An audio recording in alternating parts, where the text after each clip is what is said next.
అమ్మవారి అద్భుతమైన స్వరూపాల్లో ఇంకొకటి చండీదేవి స్వరూపం. అసలు ఆ స్వరూపం ఎలా వచ్చింది అనేది ఇప్పుడు చెప్పుకుందాం.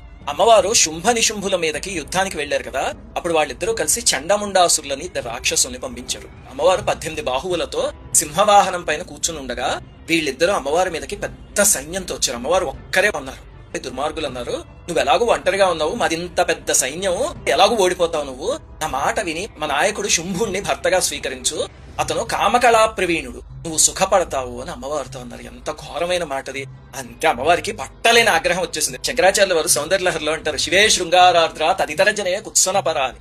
అంటే శివుడు కాకుండా ఇంక ఎవరైనా అంటే అమ్మవారు అసలు ఆలోచననే భరించలేరా. అంతే ఆగ్రహంతో పెద్దగా గర్జించారు అమ్మవారు, దుర్మార్గులారా, పరమేశ్వరుణ్ణి విడిచి పాపాత్ముడిని పతిగా వరించాలరా, ఈ మాట అనడానికి మీకు ఎంత తెగింపురా, ఈ రోజు మీకు మూడింది అని శంఖాన్ని పూరించి వాళ్లపై కురికారు అమ్మవారు. వాళ్ళందరూ లక్షల సైన్యం ఒకేసారి అమ్మవారిని చుట్టుముట్టేశారు. ఇప్పుడు అమ్మవారు ఆగ్రహిస్తే ముఖం నల్లబడి ఆవిడ నుదుటి నుంచి ఒక స్త్రీమూర్తి ఆవిర్భవించింది.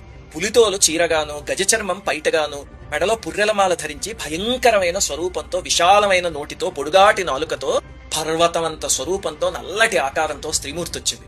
రాక్షసుల మీద పడి గుంపులు గుంపులుగా పిడికిళ్లతో పట్టుకుని పీల్చేసింది, పిప్పి చేసేసింది, నమిలి పారేసింది. వాళ్ళ ఏనుగులు, గుర్రాలు అన్ని లోపలికి వెళ్ళిపోయి ఆఖరికి మంత్రశక్తితో బాణపాశం వేసి చండముండులిద్దరిని బంధించి అమ్మవారి దగ్గరికి తీసుకొచ్చి, అమ్మ నువ్వు రణయజ్ఞం చేస్తున్నావు కదా, యజ్ఞానికి 2 బలిపశువుల్ని తీసుకొచ్చానమ్మా అంటే అప్పుడు అమ్మవారి కత్తితో ఇద్దరి తల్లో నరికేశారు. ఆ తల్లే చండీదేవి. ఈ తల్లి గురించిన మంత్రాలనే చండీ సప్తశతి అని పిలుస్తారు. వాటితో చేసే హోమమే చండీ హోమం.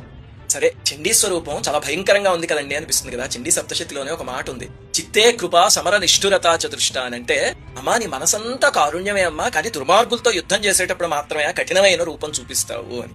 ఇది అమ్మవారి గురించి తెలుసుకోవాల్సిన విషయం.